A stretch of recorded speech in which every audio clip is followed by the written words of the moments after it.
Hello and welcome back to my channel. अच्छा, क्या आपको याद है अभी से कुछ वक्त पहले जब हम अपने दादा दादी या नाना नानी की इन्वेस्टमेंट स्ट्रेटजी की बात करें या उनका कुछ हम याद कर पाए तो इन्वेस्टमेंट कैसे होता था। कोई एक इंसान आता था, वो हमारे घर से पैसा लेके जाता था और उसकी रिसीट हमें दे जाता था। उस समय ऐसी कोई स्ट्रेटजी या ऐसा पोर्टफोलियो का कॉन्सेप्ट नहीं चलता था कि हमारा पैसा जो हम दे रहे हैं वो क्या जा रहा है, कहाँ जा रहा है। बट आज के समय में अगर कोई इंसान 1 रुपया भी इन्वेस्ट करता है तो उसके पीछे वो देखता है कि वो पैसा आखिर जा कहाँ रहा है। तो चलिए आज का वीडियो इसी पे बेस्ड है कि जो हम इन्वेस्टमेंट करते हैं ना, वो पैसा क्या जा रहा है, कहाँ जा रहा है और किस तरीके के कंपनीज में जा रही है। तो चलिए मिलकर सिंप्लीफाई करते हैं इक्विटी बेस्ड इन्वेस्टमेंट को। जब भी इक्विटी बेस्ड इन्वेस्टमेंट की बात आती है ना, तो वहाँ पे आपसे पूछा जाता है कि आप किस तरीके के फंड्स में आप अपने पैसे को लगाना चाहते हो। तो यहाँ पे एक टर्म आया फंड। तो आपको तो वैसा अवेयरनेस नहीं है कि आखिर वो फंड होता क्या है, आखिर उस फंड में हमारे कौन से कंपनीज है, वो पैसा कहाँ पे जा रहा है। तो सबसे बेसिक ये समझ रहा होता है कि आखिर उस फंड में कौन से कंपनीज है। तो यहाँ पे जो ये कैटेगरी डिवीजन होता है ना, वो 3 कैटेगरी में होता है: large cap, mid cap and small cap. ये तीनों जो कैटेगरी होता है ना, वो उसका 2 क्राइटेरिया है उसको डिफ्रेंशिएट करने का। तो वो किस तरीके से डिफ्रेंशिएट किया जाता है, तो पहला जो होता है ना, उसके रैंकिंग के बेसिस पे। तो रैंकिंग किस तरीके से होगा, जैसे क्लास में रैंकिंग कैसे होता है आपके मार्क्स के बेसिस पे।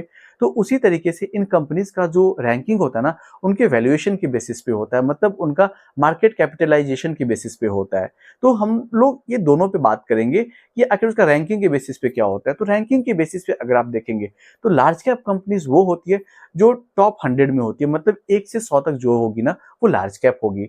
अब जो मिड कैप है, मिड कैप हमारा 101 से लेके 250 तक, मतलब 101 टू 250 का जो हमारा आएगा वो मिड कैप कंपनीज होगा। और उसके बाद मतलब बियॉन्ड 251 जो भी हमारा आ गया वो स्मॉल कैप हो गया। तो अब इनका वैल्यूएशन का क्या क्राइटेरिया है, इसका मार्केट कैपिटलाइजेशन पता कैसे चलेगा। तो किसी भी कंपनी का अगर आपको पता करना उसका वैल्यूएशन, उसका मार्केट कैपिटलाइजेशन, तो आपको ये देखना होगा उसके नंबर ऑफ शेयर्स और एक शेयर्स का प्राइस क्या है। तो अगर आप ये समझ लो कि सपोज एबीसी एक कंपनी है, उसके 1 लाख शेयर्स है मार्केट में, ठीक है, और उसका जो वैल्यू है वो 10 रुपए है। तो आप इस दोनों को जब मल्टीप्लाई कर देते हो, मतलब 1 लाख इंटू 10, तो जो ये 10 लाख का वैल्यूएशन हुआ ना, वो उस कंपनी का मार्केट कैपिटलाइजेशन हुआ। तो इसके बेसिस पे हर एक कंपनीज का क्या होता है, वहां पे उनका वैल्यूएशन निकाला जाता है और वैल्यूएशन के बेसिस पे फिर उनकी रैंकिंग की जाती है। तो अब जब वैल्यूएशन हुआ तो वैल्यूएशन के बेसिस पे फिर उनको फिल्टर कर दिया जाता है कि हाँ चलो ठीक है, आपको किस तरीके के कंपनीज में रखा जाए। तो जो कंपनीज 5,000 करोड़ से नीचे के वैल्यूएशन में आते हैं वो स्मॉल कैप में आते हैं।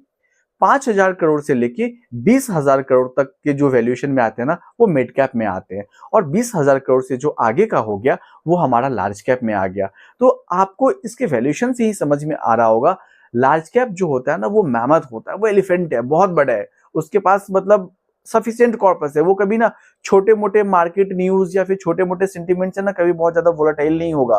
But at the same time जो मिड कैप वाला होगा ना, वो चाहेगा अपने पैसे को कंजर्व करने का। उसके पास क्या होगा ना, इन्फॉर्मेशन बेस्ड वो थोड़ा सा वोलेटाइल होता है, मतलब थोड़ा सा भी अगर कुछ ऐसा नेगेटिव सिचुएशन आए तो वहां पे वो कोशिश करेगा वो अपने पैसे को सेव करे, क्योंकि उसके पास वही पैसा है ऑपरेट करने के लिए। अगर वो कम होगा ना, तो वहां पे उनका ऑपरेशन हैम्पर हो सकता है, उनको लॉस हो सकता है।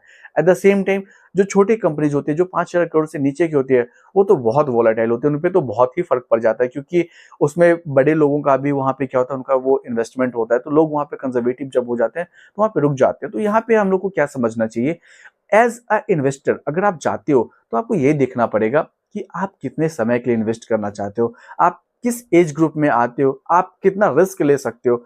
मार्केट का तो सिंपल फंडा है boss, higher the risk higher the return. But हर समय हम उस कैटेगरी मतलब उस रूल पे नहीं चल सकते। हमें ये देख रहा हो कि अगर मैंने 100 रुपए बचा है तो 100 रुपए को हम किस तरीके से हम डिस्ट्रीब्यूट करें, किस तरीके से हम उसको बांटे।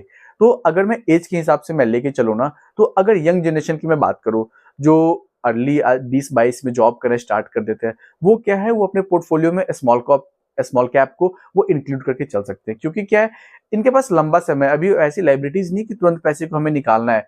छोटे मोटे न्यूज कभी ऐसे आ गए, जैसे भी आपने देखा कुछ वक्त पहले कोविड आ गया, मार्केट बिल्कुल ही ड्रॉप कर गया। तो वहां पे क्या होगा, अगर आप उस फंड के बेसिस पे अगर आप पेंशन पे बेस्ड हो या फिर उसे डिविडेंड आप लेके आप उस पे मतलब आपका अर्निंग डिपेंडेंट है, तो वहां पे आपको लॉस होगा, हैम्पर होगा। आपकी प्लानिंग वहाँ पे दिक्कत हो सकती है। तो इसलिए कहते हैं कि जहाँ पे अगर आपके पास समय है, आप थोड़े लंबे समय तक आप रुक सकते हो, go for small cap and mid cap के ब्लेंड के साथ आप जाओ। अगर आपके पास ₹100 है, ₹50 आप स्मॉल कैप में लेके चलो, आप ₹50 मिड कैप में लेके चलो। आपका रिटर्न पोर्टफोलियो बहुत स्ट्रांगली वर्क करेगा, बहुत अच्छा रिटर्न वहाँ पे आएगा। अगर आप थोड़े से अबव बीच कैटेगरी पे आ जाते हो, मतलब 30 टू 45, 50 के बीच में है, जहाँ पे आपके साथ रिस्पॉन्सिबिलिटी जुड़ी हुई है कि नहीं, एक समय के बाद मुझे बच्चों का पढ़ाई, शादी या फिर कुछ ऐसा पर्पस के लिए मुझे पैसे की ज़रूरत होगी। तो वहाँ पे आप मेजर पैसे को आप वहाँ पे मिड कैप में लेके चलो और थोड़े कंज़र्वेटिव, मतलब थोड़ा-सा लार्ज और थोड़ा स्मॉल लेके चलो, सो दैट कि आपका वहाँ पे बैलेंस बना रहे, आपका हर तरीके से पोर्टफोलियो सेफ रहे। और वहीं पे कहीं आप 50 एंड अबव हो, तो जो मैं सजेशन करता हूँ, आपका 70 टू 80% जो है वो लार्ज कैप में जाना चाहिए, क्योंकि वो कंपनीज़ डिविडेंड अच्छा देती है। दूसरी बात क्या है कि वो बहुत ज़्यादा वोलेटाइल भी नहीं देते, तो वहाँ पे क्या है कि आपको एक मेंटल स्ट्रेस, कभी भी वो पैनिक सिचुएशन क्रिएट नहीं होना चाहिए, क्योंकि आपके पास टाइम कम है वहाँ पे अपने पैसे को इन्वेस्ट करके रुकने का। अगर आपको 2 साल 3 साल रुकना पड़ जाए ना, तो वहाँ पे आपको वहाँ पे हैम्पर हो सकता है। इसलिए डिपेंड करता है आप किस एज कैटेगरी में हो, आपको कितना पैसा इन्वेस्ट करना है, आपको कब चाहिए। उस बेसिस पे आप अपने इन्वेस्टमेंट को लेके चल सकते हो कि कुछ समय में आपको पैसा चाहिए, आपको पैसे को सेफ रखना है, गो फॉर लार्ज कैप। वहाँ पे आपको छोटे-मोटे मार्केट सेंटीमेंट से फ़र्क नहीं पड़ेगा। थोड़ा 5 साल, 8 साल, 10 साल अगर ऐसे दे सकते हो, गो फॉर मिड कैप, बहुत अच्छा रिटर्न देगा। वो कंपनी अभी इमर्ज है, वो अभी रेस का घोड़ा है, अभी वो दौड़ रहा है, वो आगे वाले को बीट करने की कगार पे है। बीट करे तो रिटर्न अच्छा ही आएगा। एट द सेम टाइम अगर आपको लगता है कि नहीं, मुझे जो अभी कंपनी इमर्जिंग है, जो आगे चल के अच्छा जिसका बैकअप है, उसके, क्योंकि किसी भी कंपनीज़ में अगर आप देखते हो तो उसके न्यूज़ से आपको पता चल जाता है उसके पीछे कौन खड़ा है, उसके सपोर्ट में कौन है, उनका इन्वेस्टर कौन है। तो आपको समझ में आ जाएगा कि हाँ ठीक है, लंबे समय में ये जब स्टेबल होगा, जब ये full fledged production supply market में जब वो आएगा, वो अच्छा रिटर्न देगा। उस बेसिस पे आप स्मॉल को भी आप अपने पोर्टफोलियो में इंक्लूड कर सकते हो। तो ये 3 ही कैटेगरी होता है, large cap, mid cap and small cap. आप अपने रिस्क एपेटाइट की बेसिस पे आप अपना फंड सिलेक्ट कर सकते हो, क्योंकि आज के समय में जैसे मार्केट इन्वेस्टमेंट का बात आएगा, आपके सामने सबसे पहला टर्म आएगा, भैया कौन से फंड में है। तो फंड उसी तरीके से डिवाइड होता है कि आपके फंड में किस तरीके का कंपनीज है। अगर मैं लार्ज कैप की बात करूँ तो लार्ज कैप में अभी आप देख लीजिए, रिलायंस इंडस्ट्री है, आईसीआईसीआई बैंक है, एचडीएफसी बैंक है, तो ये सारे, टीसीएस है, इन्फोसिस है, दे आर टू बिग, मतलब इनके पास बहुत ह्यूज ह्यूमंगस कॉर्पस इनके पास है। एट द सेम टाइम अगर मैं मिड कैप में आ जाऊँ, तो आपने पॉलीकैब का नाम सुना होगा, आपने आईसीआईसीआई लोम्बार्ड का नाम सुना होगा। ये सारे स्टेबल है, मार्केट में अच्छा परफॉर्म कर रहे हैं और आपको पता है कि ये सब जगह पे पैसा सेफ है। मतलब जब से हम लोग होश संभाले होंगे मार्केट का, तब से हम लोग ये नाम सुनते हैं। एट द सेम टाइम अगर मैं स्मॉल कैप में चला जाऊँ, तो सन टीवी नेटवर्क है, वहाँ पे 197 है। ये सब थोड़ा-सा होता है कि हम लोग बहुत ज़्यादा मार्केट रिस्क का प्रेज़ेंस नहीं देखते। बट हाँ, लंबे टर्म में हम उसके जब बैकग्राउंड निकाल के देखेंगे, तो हमें पता चल जाता है। तो इस तरीके से आप अपने पोर्टफोलियो को आप डिज़ाइन कर सकते हैं। आप अपने इन्वेस्टमेंट का, आपको अगर ₹100 इन्वेस्ट करना है, तो आप एक एक्सपर्ट से ज़रूर एडवाइस लीजिए कि आप उसको, उस पैसे का आपको कब ज़रूरत है, कैसे ज़रूरत है, आप उसे कैसे इस्तेमाल करना चाहते हैं, और उस हिसाब से आप अपना पूरा पोर्टफोलियो डिज़ाइन करके आप अपना इन्वेस्टमेंट कीजिए।